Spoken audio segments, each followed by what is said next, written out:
and welcome to Washington Talk. I'm Eun-jung Cho. Hamas launched a surprise attack on Israel, triggering a massive retaliation. President Biden denounced Hamas's attacks as terrorism and said the U.S. stands with Israel. South Korea also condemned Hamas. Today we discuss how the Israel-Hamas war will unfold and what impact it will have on Northeast Asia.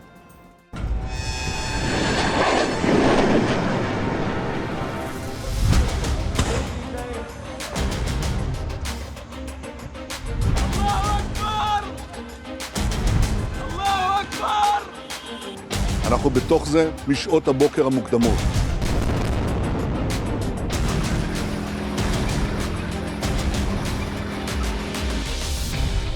So in this moment, we must be crystal clear. We stand with Israel. We stand with Israel. To any country or any party that might try to take advantage of this situation, and that message is don't. 이번 사태가 국제 분쟁으로 확대될 가능성도 배제하지 못합니다.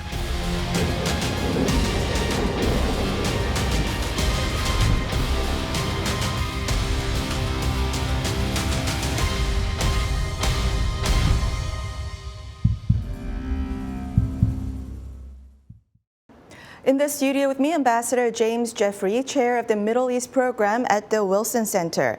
Ambassador Jeffrey was the special representative for Syria engagement and the special envoy for the global coalition to defeat ISIS. Ambassador Jeffrey also served as the deputy national security advisor during the George W. Bush administration. He was also the U.S. ambassador to Iraq, Turkey, and to Albania.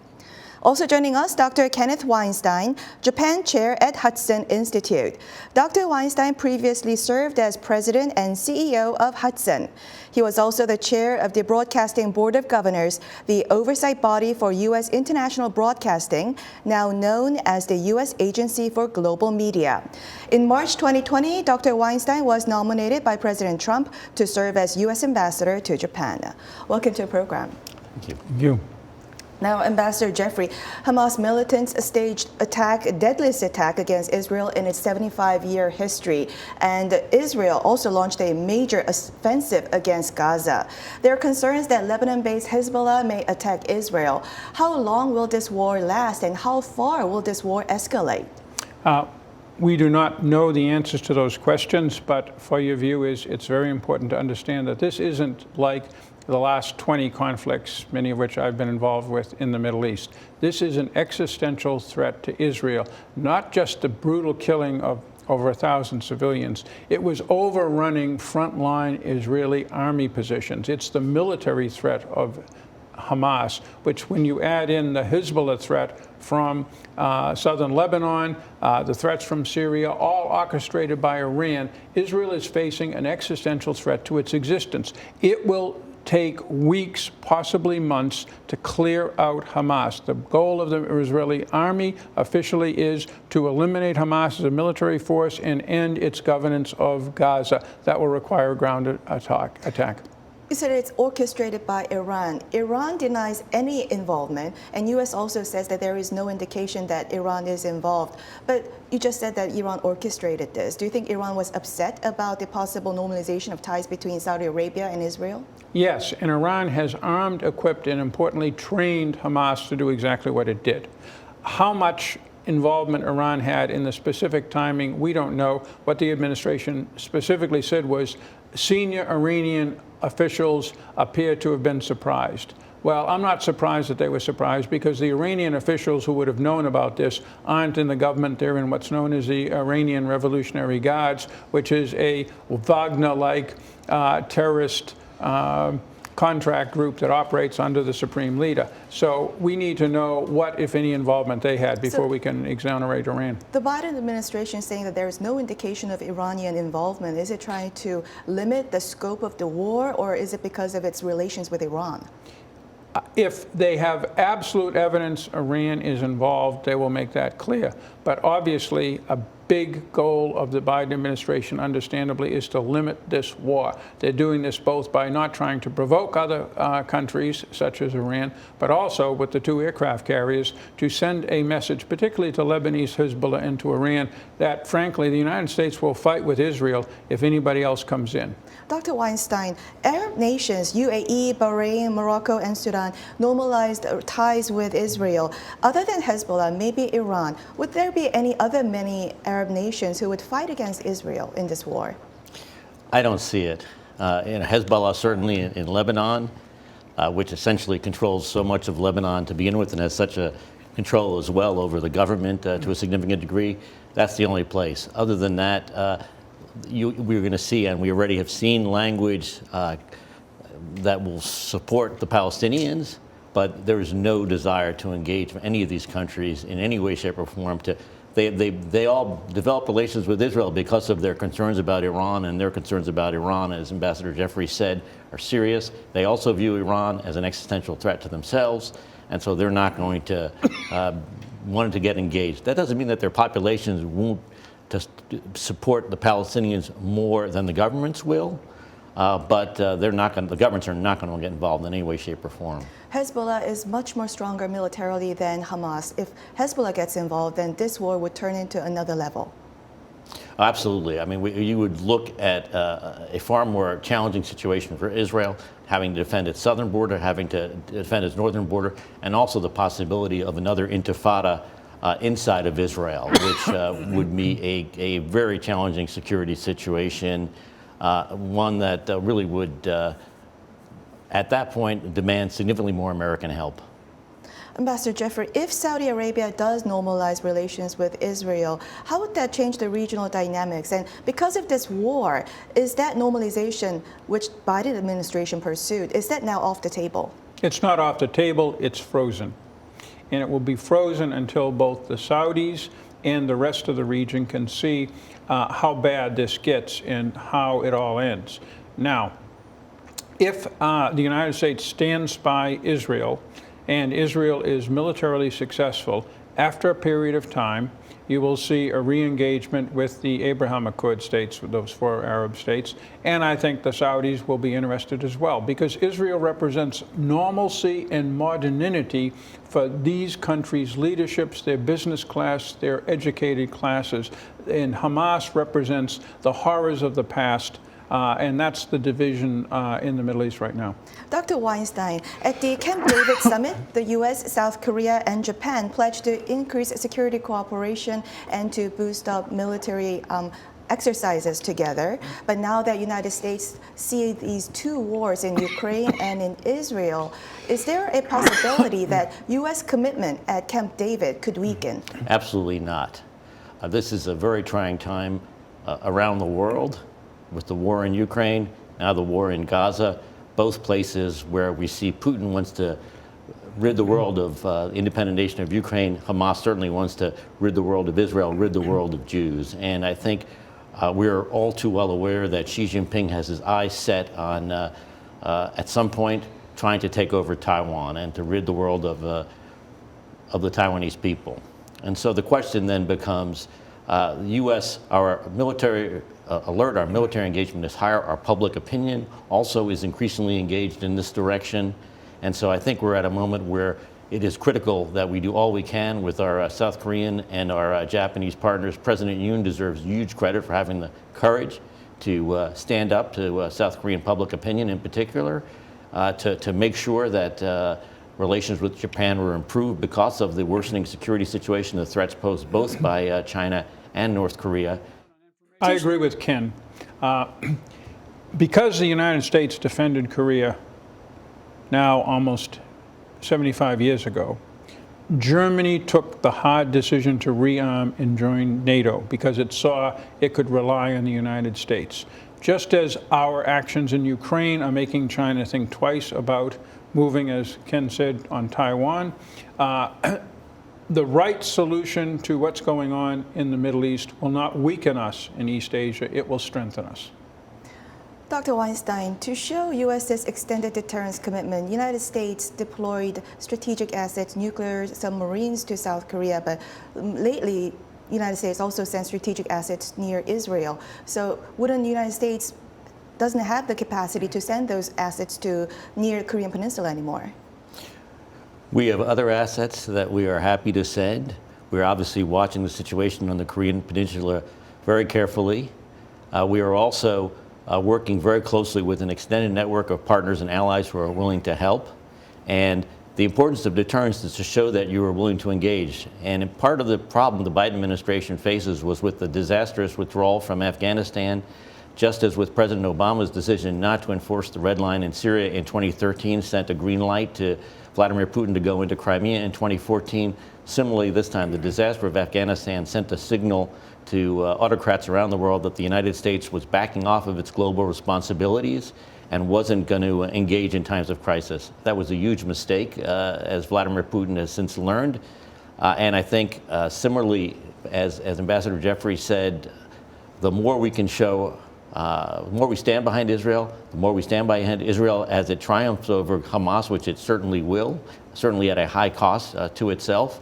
That will show the strength, the power of the American deterrent, that it makes sense to be an American ally. If Israel were to fail against Hamas, that would send an absolutely terrible signal that would weaken us on the Korean Peninsula, weaken us in the Taiwan Straits, weaken us in Ukraine. Dr. Weinstein, China called on both Israel and Hamas to stop the violence. Will China seek to expand its influence in the Middle East? And how would Chinese actions in the Middle East impact America?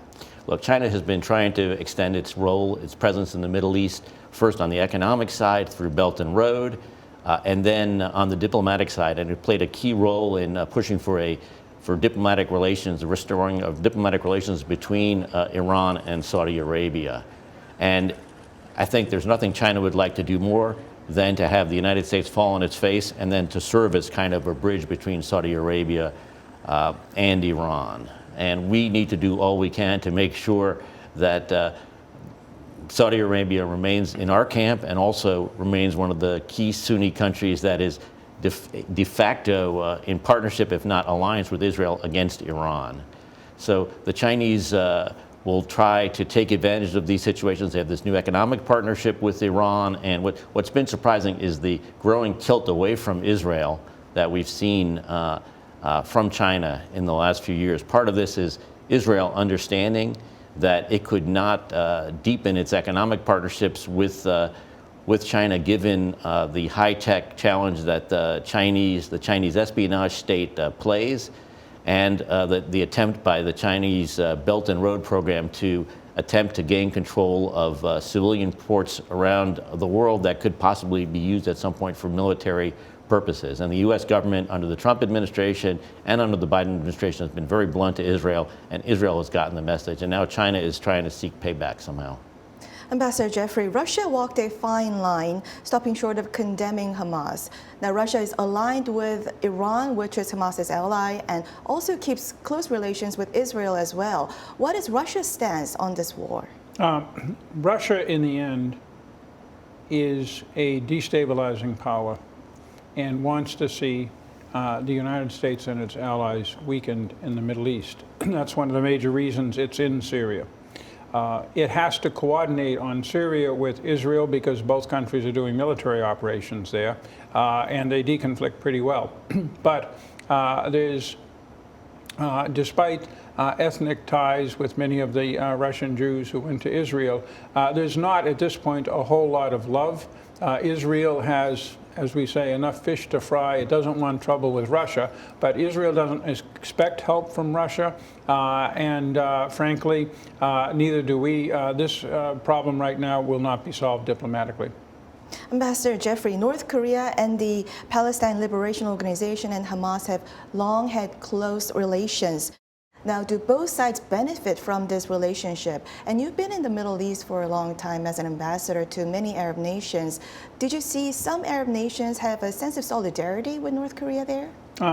Everybody thinks North Korea is a really strange place, for starters.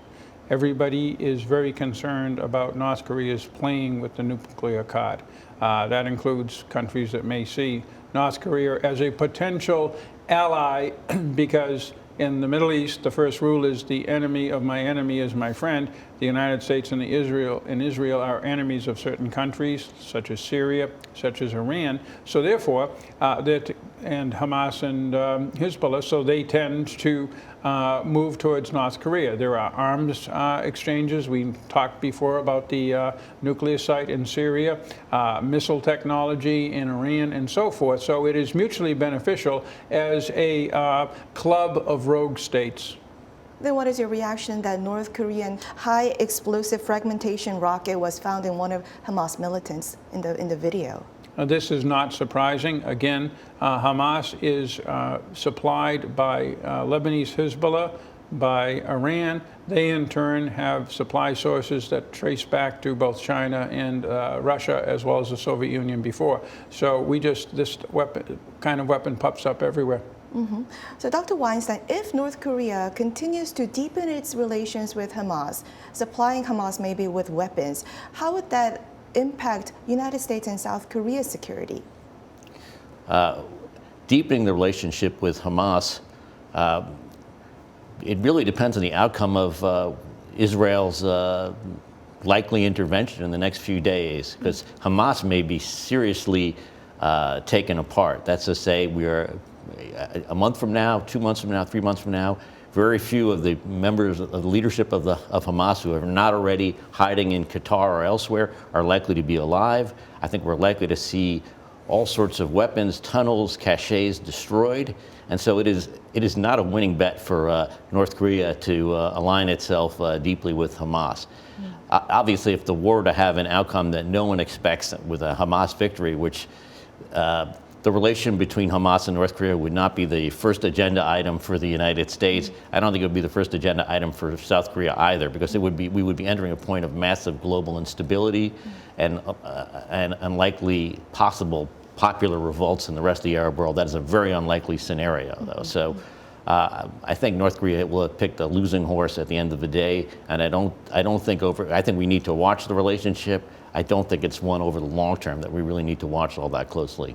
Dr. Weinstein, during the surprise attack by Hamas, Israel's first line of defense, Iron Dome, was compromised, and Hamas shoot thousands of rockets into Israel. And there are questions why Iron Dome didn't work to defend itself against those rockets. Now, North Korea may do the same copycat assault on South Korea, and North Korea can fire more than 10,000 rockets in a minute. So should South Korea be vulnerable in a similar attack from North Korea? Oh, South Korea would be very vulnerable under a similar scenario. There's no doubt that this was a complete failure of Israeli intelligence. It was a failure of the Israeli Defense Forces. It was leaving aside the Iron Dome failure, which was a massive one, the failure of the border fence with Gaza, which is normally, you've got 3 layers of walls, you've got a system that can pick up stray cats, pick up stray wolves, pick up anything that's going there. You've got seismic equipment that can, if a piece of equipment falls, that is picked up. And this was an incredible tactical operation and a horrifying tactical success. And so one can only imagine what the scenarios are for South Korea in this case. And I think it's very important that President Yoon and the strategic community in South Korea talk about these kinds of scenarios, so the South Koreans realize the challenge that they may possibly face against North Korea, because this is something that even over time, as missile defense systems improve, and the Israelis are working on all sorts of new kinds of missile defense systems, including laser-based versions of Iron Dome. It just shows the critical importance of missile defense, the critical importance of deterrence, the critical importance also of the strategic imagination and tactical imagination to just imagine scenarios that are unimaginable to the rest of us, because regimes like North Korea, people like Hamas, you can't mirror image. You can't say this is what we think, this is why they'll never do it. And so it requires a kind of rebirth of a strategic thinking in South Korea that needs to go further than it has in the last few years into looking at the real possibilities of what may happen. And it's certainly going to lead to a major reconsideration in Israel once the Hamas operation is done, of the decisions that were made, of the problems that happened at at the Gaza border, at the inability to detect any of these things. I want both your I opinion. disagree, and it's important for the South Koreans. I was briefed by the Israeli military. I can't give the details, but the Iron Dome system basically did work. But what failed was, far beyond the expectations of even Hamas, was the entire Israeli defensive perimeter involving thousands of troops in a division headquarters. They were all overrun with hundreds of soldiers killed and wounded. This is incredible because it was a built-up fortified system similar to the 38th parallel. The difference, Iron Dome is tested routinely by Hamas helpfully firing rockets at it. Nobody tested the Israeli defensive system. They assumed militarily it was impregnable, and politically, even if it weren't, Hamas wouldn't try it. They were wrong on both points. That's something for the South Korean military to take a look at on its own defenses. Is somebody checking them out and saying, if I were attacking from the north, how would I do it? So even with all those high-end military equipment, guerrilla infiltration is very lethal.